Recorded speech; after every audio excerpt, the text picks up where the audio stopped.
तो चलो the rings of power का एपिसोड 7 आ चुका है और बोल सकते हो कि अब अपने को मज़ा आना शुरू हो चुका है। लास्ट एपिसोड में अपने को एडार की पूरी हिस्ट्री कवर कर दी गई थी कि वो कौन है और क्या चाहता है, और अपने को ये भी बताया गया था कि एडार ने सौरॉन को मार दिया है, पर इसमें कितनी सच्चाई है अपने को नहीं पता।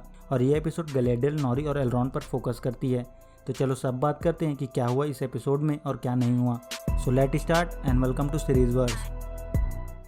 तो लास्ट एपिसोड में अपन ने देखा था कि वेल्ड्रेक आयरनहैंड को चोरी करके उसका यूज़ करता है, जिससे एक वोल्केनो फट जाता है, जो तभी होता है जब किसी नए डेविल का जन्म होता है, और उस वोल्केनो के फटने से पूरा गांव तबाह हो जाता है। गैलेडियल देखते कि वहाँ चारों तरफ तबाही मची हुई है और बहुत से लोग मारे जा चुके हैं और किसी का कोई अता पता नहीं है। तभी थियो गैलेडियल को मिलता है और थियो को लग रहा होता है कि उसकी मदर और एरुंडीर की मौत हो चुकी है, पर गैलेडियल उसे समझाती है कि वो अभी ये सब सोचना बंद करे। वो लोग न्यूमिनार के कैंप में जा रहे हैं और उसकी मॉम और बाकी लोग वहीं होंगे, और वो लोग देखते हैं कि उस एरिया पर ऑर्क ने कब्जा कर लिया है। मतलब एडार जो ऑर्क के लिए अपनी एक नई दुनिया बसाना चाहता था उसे मिल चुकी है, या बोल सकते हैं उसकी शुरुआत हो चुकी है, और वो एरिया पूरे स्मोक से ढका होता है, इसलिए ऑर्क को अब लाइट से डरने की जरूरत नहीं है और वो लोग दिन के उजाले में भी लोगों पर हमला कर सकते हैं। गैलेडियल थियो को बोलती है कि फिलहाल अभी ना उनके पास लड़ने की ताकत है और ना ही कोई आर्मी, और वो लोग लड़कर उनसे अपनी जमीन वापस नहीं ले सकते। गैलेडियल थियो को बताती कि जब वो उसकी उम्र की थी तो ऑर्क नहीं थे, पर वो अपनी लाइफ में बहुत से ऑर्कों को मार चुकी है, पर ऐसा किसी की जान लेना फक्र की बात नहीं होती। इससे धीरे धीरे उनकी बुराइयां भी उनके अंदर आ जाती है, इसलिए उन्हें खुद पर कंट्रोल करना चाहिए। उसने वॉर में अपने भाई और अपने पति कैलेबॉन को खोया है। दूसरी तरफ अपन देखते हैं कि क्वीन मिरियल, इसेल्डुर और वैलेंडिल भी जिंदा होते हैं और वो लोग बाकियों को बचाने की कोशिश करते हैं, और तभी इसेल्डुर को पता चलता है कि उसके बेस्ट फ्रेंड ऑन्टोमो की मौत हो गई है। जिसके बाद इसेल्डुर और क्वीन मिरियल एक बच्ची को बचाने की कोशिश करते हैं, पर बिल्डिंग गिरने की वजह से इसेल्डुर की मौत हो जाती है, और इस एक्सीडेंट की वजह से क्वीन मिरियल की आंख की रोशनी चली जाती है और वो ब्लाइंड हो जाती है। आगे क्वीन मिरियल एलेंडिल से मिलती है और उसे इसेल्डुर के बारे में बताती है, और एलेंडिल को यहाँ ये भी पता चलता है कि क्वीन मिरियल को कुछ दिखाई नहीं दे रहा है और वो अपनी आंख की रोशनी खो चुकी है। पर मिरियल एलेंडिल को आगे बढ़ने के लिए बोलती है और ये बात किसी और को बताने से मना करती है। जिसके बाद वो लोग कैंप में पहुंचते हैं और एलेंडिल को इस बात का रिग्रेट हो रहा होता है कि काश वो गैलेडियल को वहीं छोड़ देता और न्यूमिनार लेकर नहीं आता। इसके बाद अपने को नॉरी को दिखाया जाता है और वो लोग एक ग्रोव में पहुंचते हैं, एक छोटा सा जंगल भी बोल सकते हैं, पर वो लोग देखते हैं कि वहाँ बहुत से ट्री जल चुके हैं, और सैडॉक उन्हें बताता है कि ये एरिया वोल्केनो पर बसा हुआ है और वो तभी फटता है जब किसी नए डेविल का जन्म होता है। और फिर सैडॉक नॉरी को बोलता है कि उसके फ्रेंड उनकी मदद कर सकता है, तो अपने फ्रेंड से इस बारे में बात करे, पर नॉरी मना कर देती है। पॉपी बोलती है वो लोग उसका बहुत एहसान ले चुके हैं और बार बार उससे मदद मांगना और उसका फ़ायदा उठाना ठीक नहीं है, पर सैडॉक बोलता है वो खुद उससे बात करेगा। पर शायद स्ट्रेंजर को उनकी बात समझ आ जाती है कि वो लोग क्या चाहते हैं और वो उनकी मदद करने की कोशिश करता है। वो उन ट्रीज को पकड़कर कुछ चैटरिंग करता है जिससे उन ट्रीज में दोबारा जान आने लगती है, पर कुछ गड़बड़ हो जाती है और ट्री का एक ब्रांच टूटकर गिर जाता है और नॉरी और उसकी छोटी बहन उसके नीचे आ जाते हैं, पर दोनों सेफ होते हैं। जिसके बाद सैडॉक स्ट्रेंजर को स्टार का मैप देता है जिसका रास्ता वो ढूंढ रहा होता है, और सैडॉक उसे एक जगह के बारे में बताता है जिसे वो लोग ग्रीनवुड बोलते हैं। सैडॉक बताता है कि वहाँ उसे एक विशाल जीव की बस्ती मिलेगी और अगर उसकी किस्मत अच्छी रही तो उसे हेल्प करेंगे उसके सितारों को ढूंढने में, पर वहाँ तक पहुँचने में उसे वक्त लगेगा। जिसके बाद स्ट्रेंजर वहाँ से चला जाता है, पर जाने से पहले स्ट्रेंजर वहाँ के सारे ट्रीज को दोबारा ठीक कर देता है। आगे नॉरी अपनी मदर को बोलती है कि उन्होंने सच कहा था कि उसे बस अपने कारवा के साथ चलते रहना चाहिए। जब उसने फायरबॉल को गिरते हुए देखा था तो उसे वहाँ नहीं जाना चाहिए था। उन्होंने उसे कितनी बार समझाया, पर अब जाकर उसने समझा कि वो बस एक हारफुट है और ये उसका सच है। इसके बाद अपने को वो 3 अननोन लेडी को दिखाया जाता है जो लोग स्ट्रेंजर को ढूंढ रहे होते हैं, और इनके नाम होते डेवलर, एसेटिक और नोमैड, और वो लोग स्ट्रेंजर को ढूंढते हुए ग्रोव तक पहुंच जाते हैं और नॉरी और पॉपी को उन पर शक होता है और वो लोग उनका पीछा करते हैं, तो उन्हें पता चलता है कि वो लोग स्ट्रेंजर को ढूंढ रहे हैं। जिसके बाद नॉरी उनका रास्ता भटकाने की कोशिश करती है और उन्हें गलत रास्ता बताती है, पर उन्हें ये बात पता होती है और द डेवलर उनके पूरे कबीले को आग लगा देती है। जिसके बाद वो लोग अपना बचा कुछ सामान इकट्ठा करते हैं और नॉरी के फादर लार्गो उन्हें समझाते हैं कि वो लोग हारफुट है, ना तो वो लोग शिकार करते हैं और ना ही उनके पास कोई खजाना है, पर उनकी एक खासियत है जो इस पूरे मिडिल अर्थ में किसी के पास नहीं है, वो एक दूसरे को धोखा नहीं देते चाहे जो हो जाए, और वो लोग डटे रहते हैं और बढ़ते रहते हैं।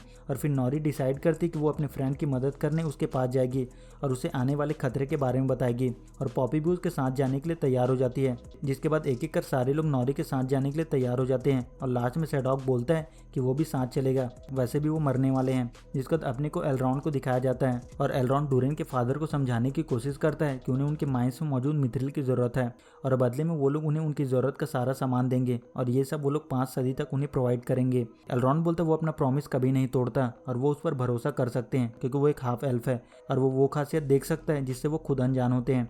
और एलरॉन डूरेन के फादर से रिक्वेस्ट करता है कि वो उनकी मदद करे, पर डूरेन के फादर बोलते हैं कि उसे डूरेन से अकेले में बात करनी है। और डूरेन 3 डूरेन को बोलता है कि वो लोग 2 एलिमेंट से मिलकर बने हैं, स्टोन और फायर। स्टोन उन्हें बाकी लोगों से समय से आगे रहना सिखाता है और फायर उन्हें ये बताता है कि एक दिन ये सब खत्म हो जाएगा। डूरेन 3 बोलता है कि वो लोग वहाँ खुदाई नहीं करते जहाँ खतरा हो, और वो उन एल्फ की जान बचाने के लिए अपने लोगों की जान खतरे में नहीं डाल सकता। उनकी प्रजाति की किस्मत सदियों पहले उन्होंने तय की है, जिन्होंने इस दुनिया को बनाया है, जिनकी समझ उनसे ज्यादा है, और अगर उन्होंने उनकी बात नहीं मानी तो उनकी ये दुनिया तबाह हो जाएगी। पर डूरेन अपने फादर की बात से अग्री नहीं करता, और डूरेन अपने दोस्त को बस इसलिए नहीं छोड़ सकता था क्योंकि उसके फादर को उनकी छत गिरने का डर था। पर डूरेन के फादर मना कर देते हैं, जिसके बाद डूरेन ने सारी बात डीसा को बताता है, और डीसा डूरेन को एक आइडिया देती है कि उसके बहुत से लोग उसके प्रपोजल के साथ हैं, तो अगर वो खुद ही खुदाई करके मिथ्रिल को निकाल ले और ये साबित कर दे कि ये सेफ है, तो हो सकता है बाकी लोग उसके फादर को मना ले और वो लोग उन्हें मजबूर कर दें। पर डूरेन ऐसा नहीं करना चाहता था, क्योंकि डूरेन ये सब करके अपने बच्चों के सामने ये मिसाल सेट नहीं करना चाहता था कि एक राजा के आदेश का कोई मतलब नहीं है। तभी वहाँ एलरॉन आता है, और एलरॉन डूरेन को देखकर समझ जाता है कि उसके फादर ने उनकी मदद करने से मना कर दिया है। एलरॉन बोलता है उसे गलार्ड को बताना होगा, जल्दी उनकी सत्ता खत्म हो जाएगी क्योंकि लिंडन नहीं रहेगा, और एलरॉन वहाँ से चला जाता है। तभी डूरेन देखता है कि मिथ्रिल होली ट्री की लीफ से डार्कनेस को खत्म कर देता है, जिसके बाद एलरॉन और डूरेन मिलकर मिथ्रिल की खुदाई करते हैं और उन्हें मिथ्रिल मिल जाता है। और यहाँ डूरेन को यह भी पता चलता है कि एलरॉन उसे जानबूझकर कंपटीशन हारा था। एलरॉन बोलता है उसका मकसद उसे हराना नहीं था, उसका मकसद बस उसे अपनी बात कहनी थी। तभी वहाँ डूरेन के फादर आ जाते हैं और वो एलरॉन को वहाँ से बाहर निकाल देते हैं, और डूरेन के फादर उसे बताते हैं कि जब उसकी माँ ने उसे पैदा किया था तो वो बहुत कमजोर था और उसे सांस लेने में तकलीफ होती थी, और लोगों का कहना था कि वो सर्दियों तक नहीं बच पाएगा। पर उसने उसके अंदर एक महान किंग की झलक देखी थी, और उसने उसकी माँ से कहा था कि उसे रोने की जरूरत नहीं है, उनका बच्चा जिएगा और बड़ी बड़ी चट्टानों को हिला देगा। डूरेन बोलता है वो ऐसा महान काम कैसे कर पाएगा जब वो एक खदान खोदने में उसका साथ नहीं देंगे। वो उसकी महानता का बात करते हैं, पर वो उसके हर एक सपने को रोक देते हैं जिसमें उनकी मंजूरी नहीं होती, और वो उसके काम में रोड़ा बन जाते हैं, और उसे उसके दोस्तों को खाई में ढकेल कर मंजिल नहीं पानी। एलरॉन उसके लिए उसके सगे भाई की तरह है, जैसे उसकी माँ ने उसे जन्म दिया है। डूरेन के फादर इस चीज़ से भड़क जाते हैं कि वो अपनी माँ की यादों का सहारा लेकर अपने धोखे को सही साबित करने की कोशिश कर रहा है। डूरेन बोलता है धोखा वो दे रहे हैं अपने लोगों को, वो लोगों को पास्ट में खींचकर उनके फ्यूचर को बर्बाद कर रहे हैं, तो उन्होंने इस ताज के सम्मान को घटाया है। पर डूरेन को बाद में अपनी बात पर रिग्रेट होता है, पर उसके फादर उसका हक छीन लेते हैं और बोलते वो अब इसके लायक नहीं है। जिसके बाद डूरेन डीसा को सारी बात बताता है।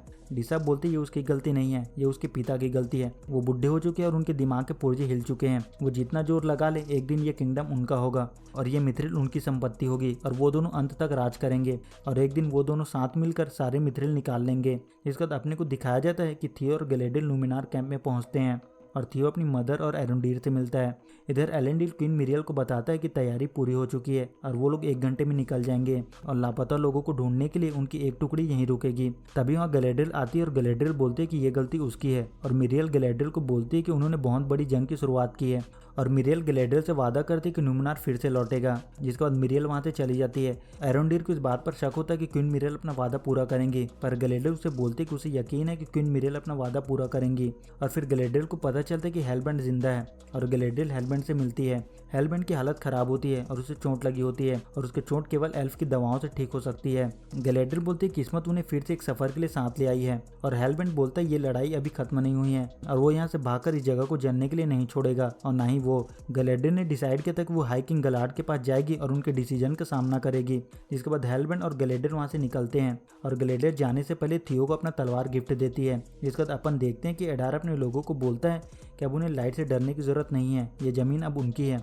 और इस लैंड का नाम है एडार। और एपिसोड के लास्ट में अपन देखते हैं कि डूरेन थी एलरॉन के लाए हुए लीफ को माइन में फेंक देता है, जो नीचे जाकर जल जाता है, और यहाँ अपन बेलरॉक को देखते हैं, और एपिसोड 7 यहाँ से खत्म हो जाता है। तो इसी के साथ इस वीडियो में इतना ही, तो मिलते हैं अगले वीडियो में, तब तक के लिए देखते रहिए सीरीज वर्स।